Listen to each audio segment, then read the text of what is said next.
भूभूर्व आदि 7 उध्वर लोकों का वृत्तांत। श्री मैत्रेय जी बोले, ब्रह्मन, आपने मुझसे समस्त भूमंडल का वर्णन किया।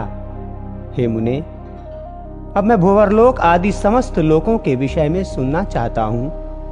हे महाभाग, मुझ जिज्ञासु से आप ग्रह ग्रहण की स्थिति तथा उसके परिमाण आदि का यथावत वर्णन कीजिए।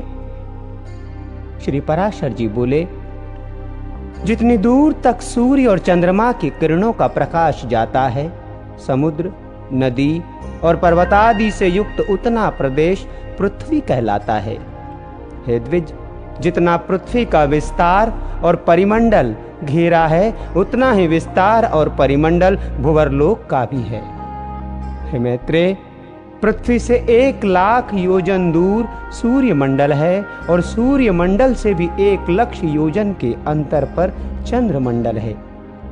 चंद्रमा से पूरे 100,000 1,00,000 योजन ऊपर संपूर्ण नक्षत्र मंडल प्रकाशित हो रहा है। हे ब्रह्मन, नक्षत्र मंडल से 2,00,000 योजन ऊपर बुध और बुध से भी 2,00,000 योजन ऊपर शुक्र स्थित है। शुक्र से इतनी ही दूरी पर मंगल है और मंगल से भी 2,00,000 योजन ऊपर बृहस्पति जी हैं।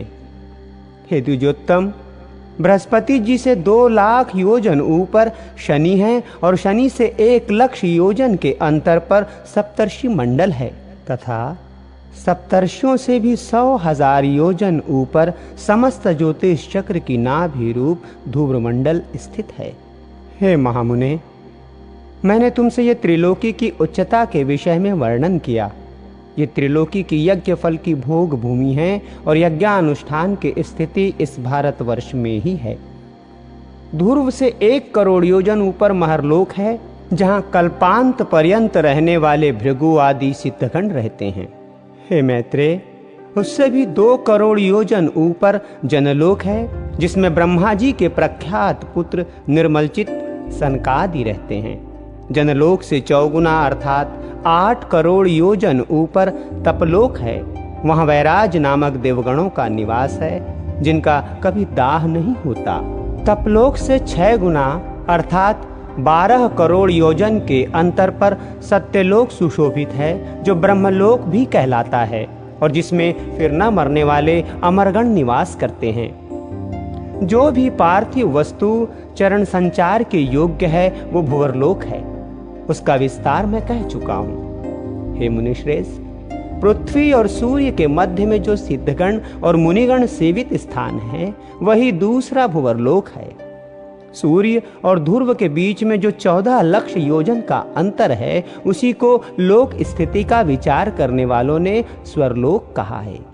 हे मैत्रेय, ये भूः भुवः स्वः कृतक त्रैलोक्य कहलाते हैं और जन, तप तथा सत्य ये तीनों अकृतक लोक हैं। इन कृतक और अकृतक त्रिलोकियों के मध्य में महरलोक कहा जाता है, जो कल्पांत में केवल जन्य शून्य हो जाता है, अत्यंत नष्ट नहीं होता।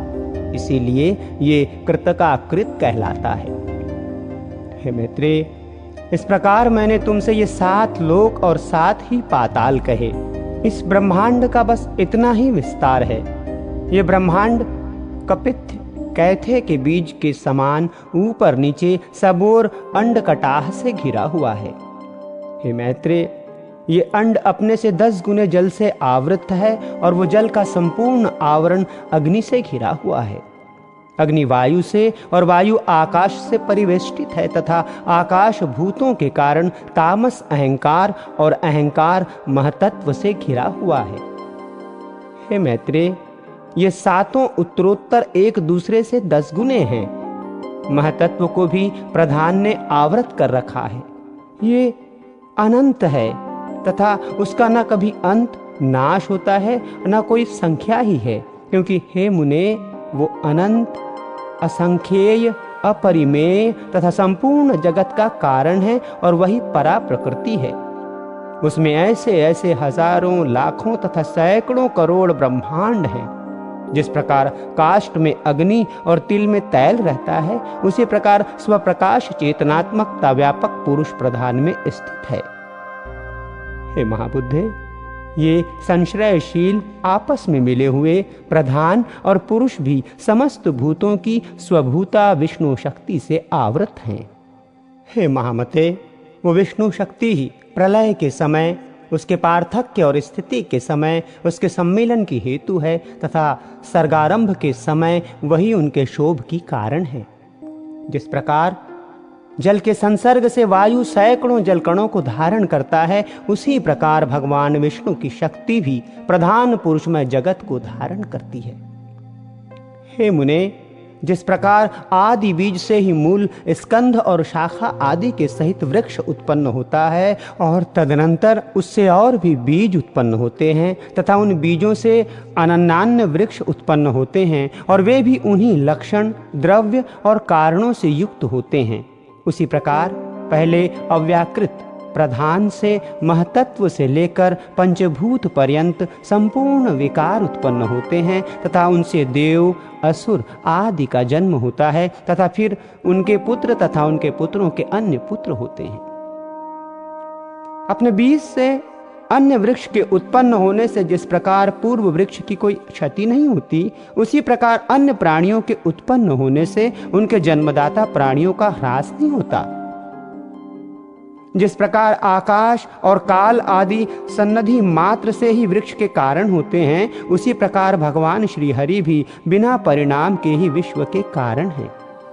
हे मुनि सप्तम, जिस प्रकार धान के बीज में मूल, नाल, पत्ते, अंकुर तथा कोश, पुष्प, शीर, टंडुल, तुष और कण सभी रहते हैं तथा अंकुरोत्पत्ति की हेतुभूत भूमि एवं जल आदि सामग्री के प्राप्त होने पर वे प्रकट हो जाते हैं, उसी प्रकार अनेक अनेक पूर्व कर्मों में स्थित देवता आदि विष्णु शक्ति का आश्रय पाने पर आविर्भूत हो जाते हैं, जिससे यह संपूर्ण जगत उत्पन्न हुआ है, जो स्वयं जगत रूप में स्थित है, जिसमें ये स्थित हैं तथा जिसमें ये लीन हो जाएगा, वो परम ब्रह्म ही विष्णु भगवान है।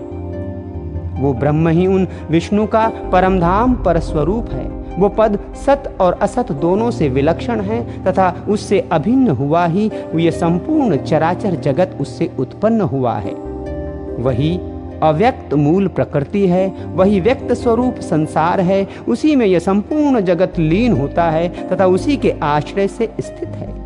यज्ञादि क्रियाओं का कर्ता वही है, यज्ञ रूप से उसी का यजन किया जाता है और उन यज्ञादि का फल स्वरूप भी वही है तथा यज्ञ के साधन रूप जो श्रुआ आदि हैं, वे भी सब हरि से अतिरिक्त और कुछ भी नहीं हैं।